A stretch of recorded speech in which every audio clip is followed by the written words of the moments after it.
যারা মানুষের মাংস খায় তারাই নাকি মানবিকতা শিখাবে। যারা মানুষের মাংস খায় তারাই নাকি আজকে পৃথিবীর দাদা। এর চেতে লজ্জার, এর চেতে ঘৃণার, এর চেতে অপমানের মানুষ জাতির জন্য কিছু হতে পারে না। যতদিন পর্যন্ত এই মানুষগুলোর উপযুক্ত শাস্তি না হবে ততদিন পর্যন্ত মানবিকতার বিচার হবে না। আসসালামু আলাইকুম রহমতুল্লাহ। সম্মানিত প্রিয় ভাই এবং বোন, আমি আজকে চরম ভারাক্রান্ত হৃদয়ে আপনাদের সামনে কয়েকটি কথা বলার জন্য উপস্থিত হয়েছি। দেখুন, আমরা যাদেরকে বর্তমানে অনেক সভ্য মনে করি, অনেক ভদ্র মনে করি, অনেক সম্মানী মনে করি, তাদের এই সম্মানের পেছনে, তাদের ব্যাকগ্রাউন্ডে কত বিভৎসতা, কত নিকৃষ্টতা লুকিয়ে আছে তা কল্পনার বাইরে। আপনি কখনো দেখেছেন, কল্পনা করেছেন মানুষ মানুষের মাংস খায়, খেতে পারে? কখনো কল্পনা করেননি। কোনো মানুষ তো এটা ভাবতেই পারে না যে মানুষ মানুষের মাংস খেতে পারে। এটা কেমন করে সম্ভব? না, এটা সম্ভব নয়। কিন্তু এটা সম্ভব যারা করে, তারা কি আদৌ মানুষ? তাদের কোনো কথা কি আমরা মেনে চলতে পারি? তাদের কোনো কথাকে আমরা কি মূল্যায়ন করতে পারি? করা কি উচিত? কখনোই সম্ভব নয়, করা উচিতও নয়। বরং সেই সমস্ত মানুষগুলোকে জীবন্ত পুড়িয়ে হত্যা করলেও গায়ের বিষ মরবে না, কারণ তারা মানুষকে মেরেছে, মেরে আবার মাংস রান্না করে খেয়েছে। কত নিকৃষ্ট, কত পাশবিকতা! এর চাইতে হাড় হিম করা খবর আমি শুনিনি। অ্যাপস্টাইন ফাইল বলে একটা ফাইল প্রচারিত হয়েছে, প্রকাশ হয়েছে, যেই ফাইলে পৃথিবীর তাবড় তাবড় ব্যবসায়িকদের নাম, ফিল্ম স্টারদের নাম, ক্রীড়াবিদদের নাম, রাষ্ট্রপতি, প্রেসিডেন্টদের নাম জড়িয়ে আছে। ডোনাল্ড ট্রাম্পকে দেখতে পাওয়া যাচ্ছে, তারপরে বিল গেটস, এদের নাম সামনের দিকে আসছে। আর কি বলবো আপনাকে, অনেক নামই আমরা দেখতে পাচ্ছি, যারা নাকি মহিলাদেরকে, বাচ্চা বাচ্চা শিশুদেরকে উঠিয়ে নিয়ে গিয়ে তাদেরকে ফ্রাই করে খেয়েছে। 12-13 বছরের বাচ্চা মেয়েদেরকে নিয়ে গিয়ে ধর্ষণ করেছে, ধর্ষণ করে তাদেরকে হত্যা করেছে। তাদেরকে হত্যা করার পরে আবার তাদের কেটে মাংস খেয়েছে। এর চাইতে নিকৃষ্ট কোনো খবর আমি এখনো পর্যন্ত দেখিনি। একজন মানুষ কি করে পারে মানুষকে মেরে মানুষের মাংস খেতে? এটা সম্ভব? এটা বিশ্বাস করতেও গায়ে বাঁধছে আমার। আমরা কোন সভ্যতায় বসবাস করি?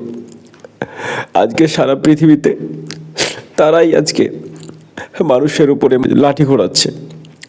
এই সমস্ত সন্ত্রাসী কুলাঙ্গাররাই ইসলামকে নিয়ে নানা রকমের বাজে মন্তব্য করে। ইসলাম মানুষকে বাঁচতে শিখিয়েছে, ইসলাম মানুষকে সভ্যতা শিখিয়েছে, ইসলাম মানুষকে শান্তি অশান্তির মধ্যে পার্থক্য বুঝিয়েছে, ন্যায় অন্যায়ের মধ্যে পার্থক্য বুঝিয়েছে। ইসলাম মানুষকে অধিকার দিয়েছে, আর সেই ইসলামকে নিয়ে এই কুলাঙ্গাররা কটূক্তি করছে, আর ওরাই মানুষের মাংস খেয়ে নিচ্ছে। ভাই আমার, যারা নাকি মাংস খায় মানুষের, তারাই নাকি আমাদের সভ্যতা শিখাবে। যারা মানুষের মাংস খায় তারাই নাকি মানবিকতা শিখাবে। যারা মানুষের মাংস খায় তারাই নাকি আজকে পৃথিবীর দাদা। এর চেতে লজ্জার, এর চেতে ঘৃণার, এর চেতে অপমানের মানুষ জাতির জন্য কিছু হতে পারে না। যতদিন পর্যন্ত এই মানুষগুলোর উপযুক্ত শাস্তি না হবে ততদিন পর্যন্ত মানবিকতার বিচার হবে না।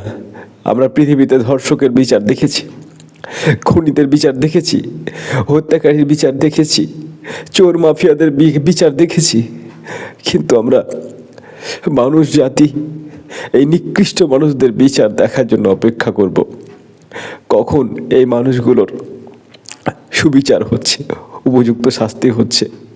ছোট্ট ছোট্ট শিশু, ফুটফুটে শিশু, ফুলের মতো পবিত্র শিশুদেরকে নিয়ে গিয়ে তাদেরকে নাড়ি ভুড়ি বের করে দিয়ে সেদ্ধ করে তাদের মাংস খাওয়া, সেলিব্রেট করা, এটা মানবিকতার মধ্যে পড়ে না। এটা অনেক বড় অসভ্যতা, বর্বরতার মধ্যে পড়ে। আজকে মিডিয়া চুপ, সব কিছু চুপ, কেউ কিছু বলছে না, কারণ এরা হচ্ছে মানবতার উচ্চ পর্যায়ে আছে নিকৃষ্ট মানুষগুলো। এদের দালালি করেই তাদের পেট চলে, দালালি নয়। প্রিয় ভাই আমার, এই পৃথিবীর নিকৃষ্ট জীব যদি কেউ থেকে থাকে, এই মানুষ খেকো জানোয়ারগুলো, এই জানোয়ারগুলোর বিরুদ্ধে কথা বলুন, এদেরকে সামনে আনুন, এদের সমস্ত ফাইল উন্মোচন করে পৃথিবীর মধ্যে এদের মুখোশটা উন্মোচন করে দিয়ে এদের সভ্যতাকে চিরতরের জন্য পায়ে লাথি মেরে গুড়িয়ে দিন। ইসলামকে ভালোবেসে গ্রহণ করুন। আপনার মেয়েকে, আপনার ছেলে মেয়েকে ইসলামিক মূল্যবোধের শিক্ষা দিন।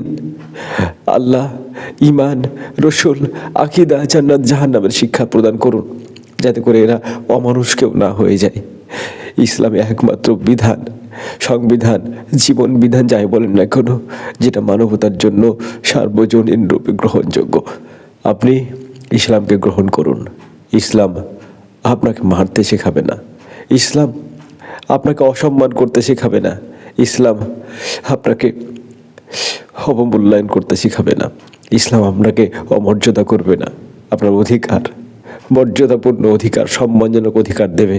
আপনি মা হিসেবে সম্মান পাবেন, মেয়ে হিসেবে সম্মান পাবেন, স্ত্রী হিসেবে সম্মান পাবেন, আপনি ভাই হিসেবে পাবেন, বাবা হিসেবে পাবেন, দাদু হিসেবে পাবেন, সমাজের প্রতিবেশী হিসেবে সম্মান পাবেন। ইসলামিক যতগুলো রাষ্ট্র আছে কোনো জায়গায় কিন্তু এমন নিকৃষ্ট ঘটনা ঘটে না, সবাই শান্তিতে থাকে। চলেন, আপনাকে ইসলামের যারা মুসলিম আছেন ইসলামটাকে বুঝুন ভাই, ইসলামিক বাউন্ডারির মধ্যে আসুন, ইসলামটাকে প্র্যাকটিস করুন। এই পশ্চিমাদের মতো চলবেন না, এরা হচ্ছে সমাজের নিকৃষ্ট জানোয়ার। এই জানোয়ারদেরকে নিজের শরীর থেকে, নিজের চরিত্র থেকে, নিজের পোশাক আশাক থেকে ছুঁড়ে ফেলুন চিরতরে। তাহলে আপনি এই মানবতার পক্ষে, মানবতা বিরোধীদের বিরুদ্ধে যুদ্ধ ঘোষণা করতে পারবেন। ভালো থাকবেন, সুস্থ থাকবেন। শেষে আবারও বলছি, এই কুলাঙ্গার জানোয়ার, পশু, হিংস্র জানোয়ারদের বিচারের অপেক্ষায় আমি থাকলাম, সমগ্র মানব জাতি থাকবে, আপনিও আছেন। আসসালামু আলাইকুম ওয়া রাহমাতুল্লাহ।